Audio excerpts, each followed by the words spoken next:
Calibur 5.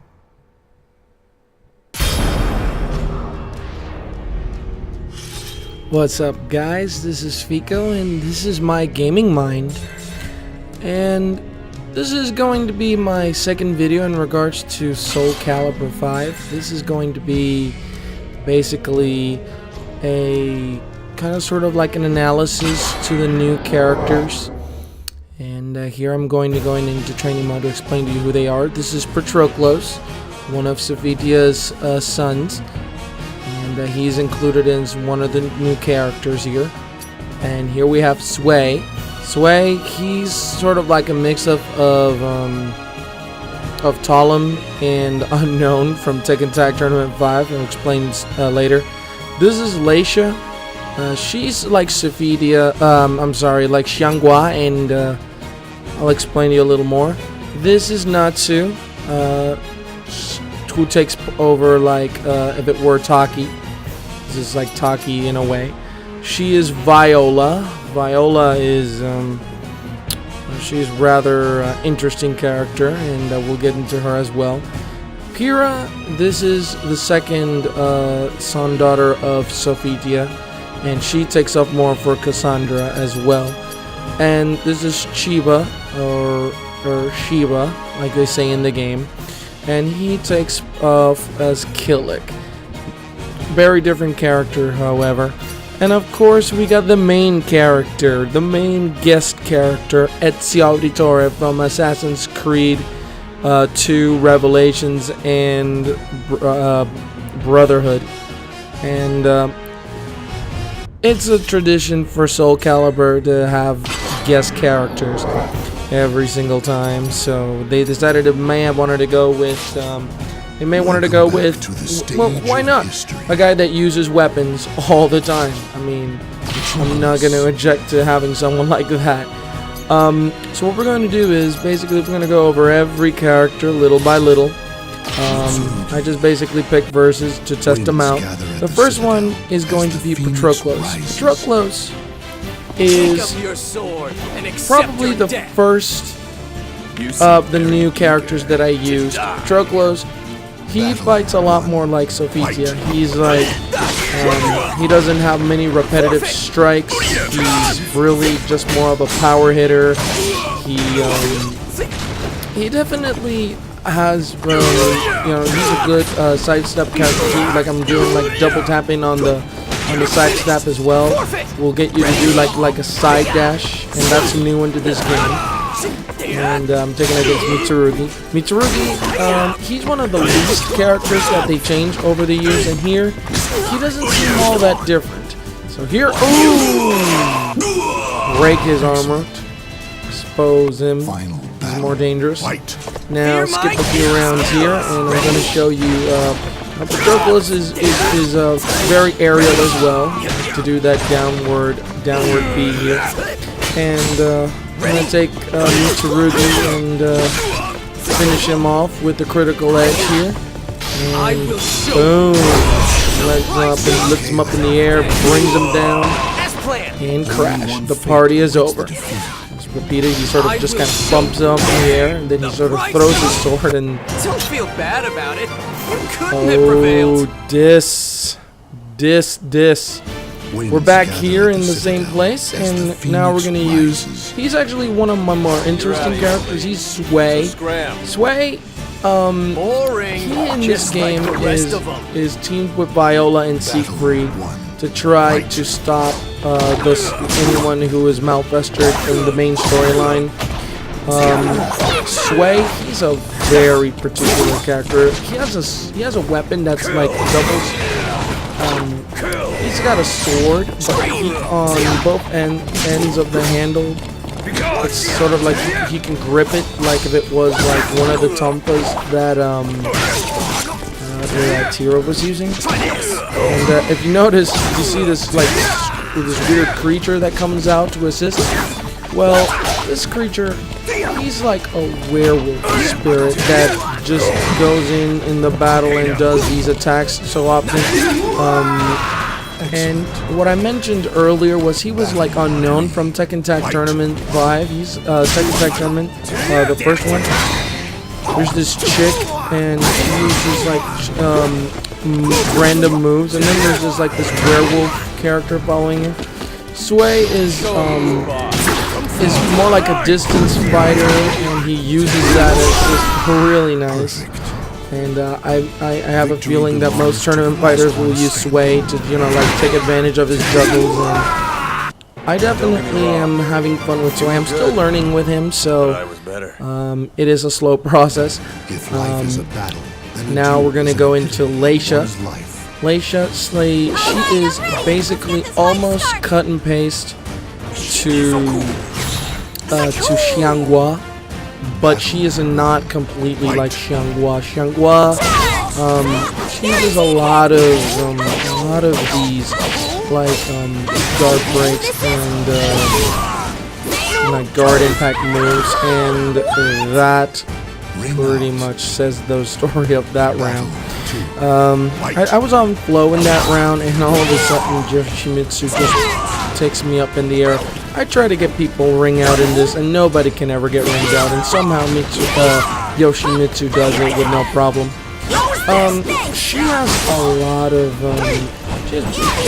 moves that are very similar, repetitive hit moves, nice ways to throw opponents up in the air like that, standing up like kick.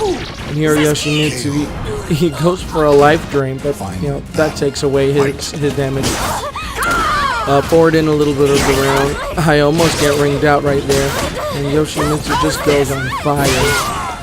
And this is the first time I'm using Leisha, so if it seems as though I'm like repetitive, nothing's happening.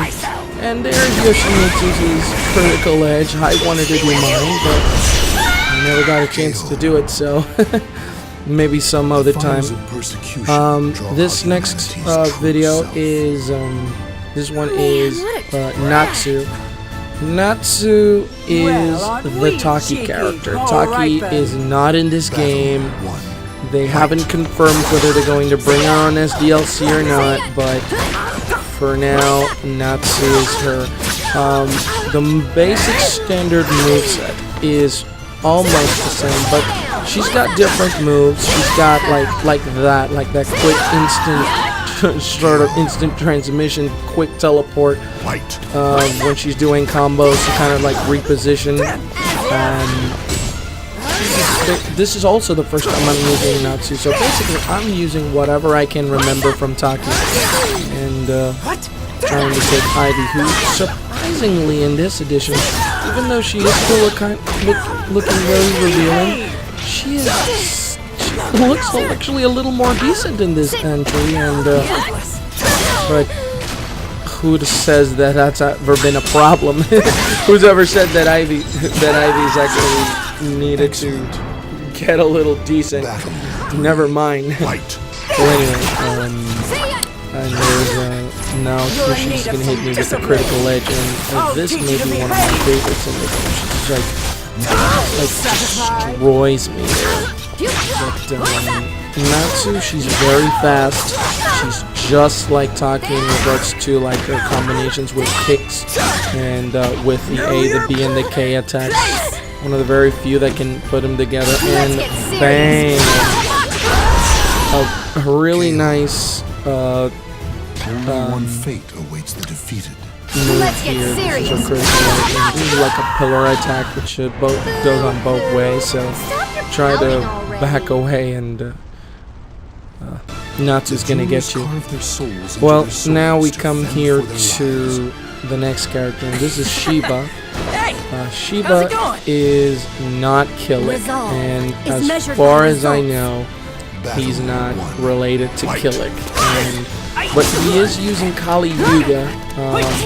Now, the same way that Maxi, Killick, and Xianghua all were together, it seems that Killick that Maxi has taken Sheba, Leisha, and Natsu as apprentices, and I didn't mention this before, Leisha is actually Xianghua and Killick's daughter.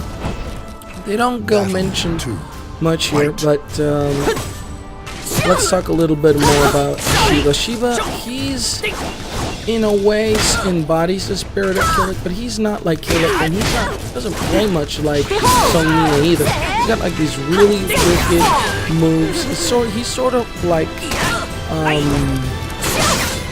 that guy that was introduced in the third game, the guy that was supposed to be like Juan, but he's got like this really funny attitude. He's like he fights here because he's trying to get money. And I just have to show this again, and look at there. It's just blam. Armor breaks her back, and just menacing. And Hilda is back from the last version. And Hilda plays definitely much better. But I mean, Sheba, he's like all over the place. He's just this wild guy. He's just like playing these combos, and here's I'm about to get critical edged here. Blam. Which is okay because I'm Sheba, and anyone who takes against a guy who's wearing a tiger on his waist is definitely in big trouble. And bam. And this is a critical edge, which also serves with guard impact, and that nearly ends the round, but this is the first time I'm using Sheba as well. But he goes, elevates it in the air, kicks her like 3 times, and down she goes. Boom. Really nice. And here he goes and he sings, "Oh, I'm hungry." I'm starving up He has here. enough strength to get on the pole, and yet he's hungry. Well, anyway, this is probably one of my favorite new characters. Her name is Viola, and Viola uses a crystal ball as a weapon, and she has on her right hand a couple of claws on each finger. I don't know whether it's that or she's wearing an actual clawed glove, but Viola, she is actually one of the more enigmatic ones in this game, and right now I'm getting my butt handed to by Voldo. He is largely unchanged in this game. But Viola, she positions that crystal ball. She makes it appear behind you, above you, below you. It's a very, very interesting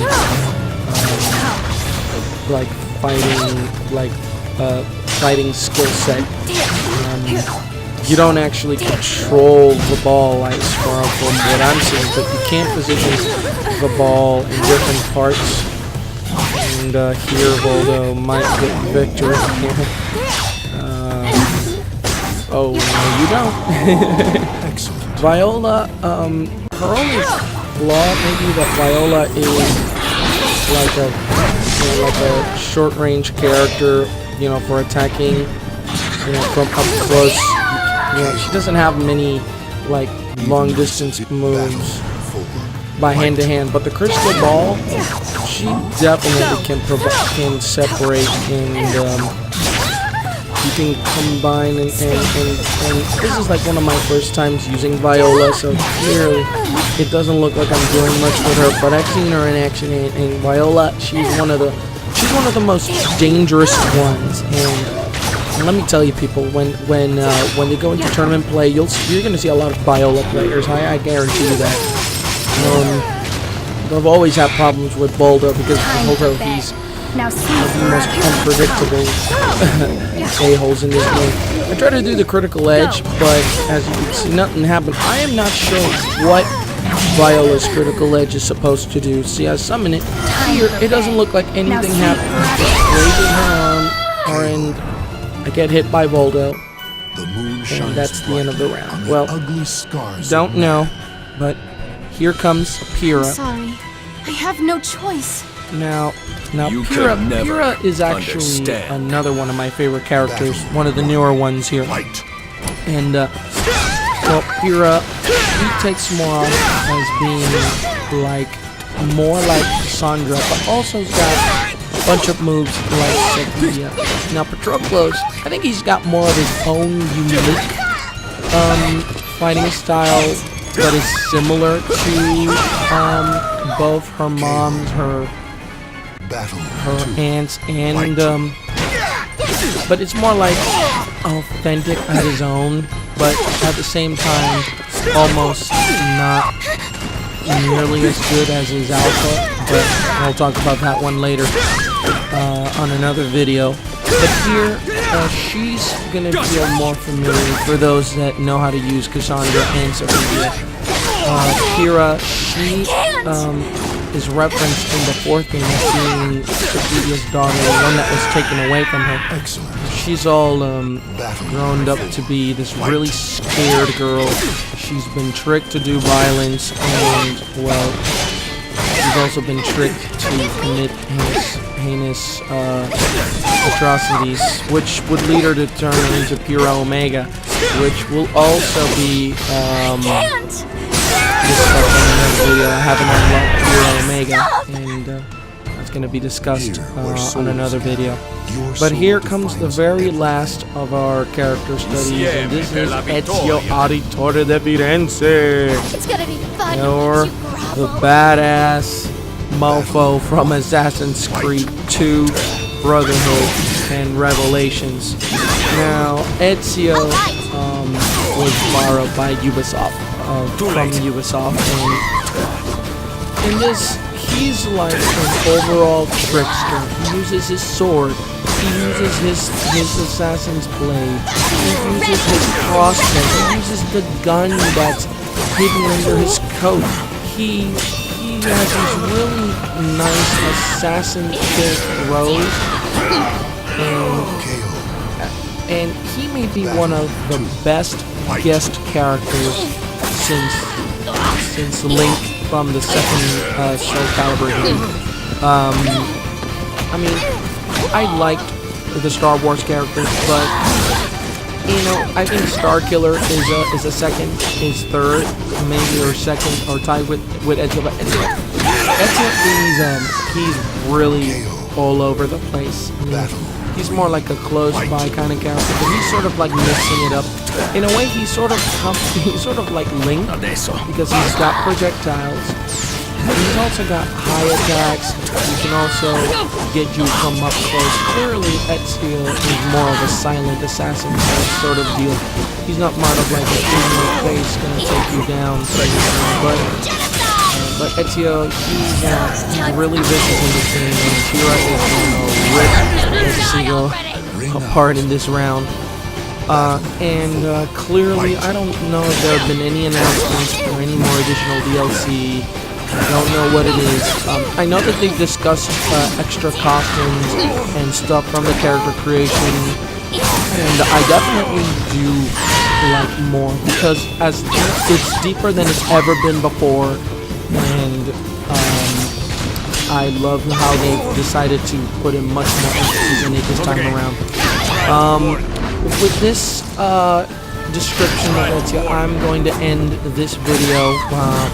Now, before I end this video, I'd like to mention I know that I didn't use Alpha Patroclus, I didn't use Edgemaster, and I figured out Aeon is similar to Lizardman but different. And in the next video, I will have all the characters unlocked, and I'm gonna start with Aeon. I'll show you the rest of the characters after I've unlocked them. But I hope you like this video, and I hope that I'll be able to get some more footage of me playing fighting games, and more about this, and also show you how the online play also works too. And with that, I will end this video, and the slow motion Tira is going to annihilate poor Ezio. So I hope you guys enjoy this video. Thanks for watching, and hope you guys get Soul Calibur 5 as soon as possible. It's on the Xbox and the PlayStation 3. You have a good time, guys. And Tira looks very sexy in that. I just like to point that out. Well, thanks for joining me in this playthrough, guys.